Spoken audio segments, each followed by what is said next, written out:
April 2011.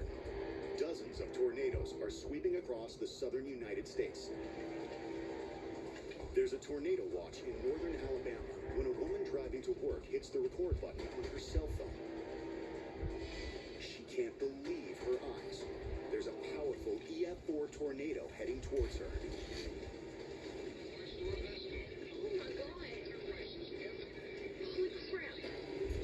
I remember April 2011. We had over 700 tornadoes. The atmosphere was about as ripe as it really could be for tornadoes. The woman puts the phone down, and you can hear the tornado howling. She did what she's supposed to do, which is kind of duck down to protect your head. That's a full-out on-the-ground tornado coming straight at you. As the tornado gets closer, you can hear the sound of debris hitting the car. And then, the unthinkable. She's airborne. Holy. What we don't see are other smaller tornadoes rotating around that main one there. And that's what probably got her.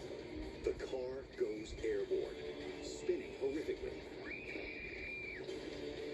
After 15 endless seconds, she's back on the ground, in shock.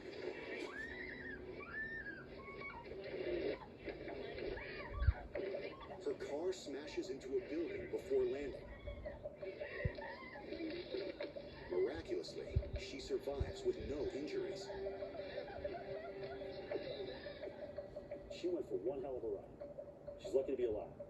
I would have slammed my car in reverse. And I would have pulled the Dukes of Hazzard turnaround, and I would have hauled ass out of there. That's exactly what I would have done. The answer to this next question just may save your life. If possible, drive at a right angle to the tornado's path. If caught by extreme winds, pull over and park as quickly and safely as possible. Stay in the car with your head down and seatbelt on, and avoid seeking shelter under bridges.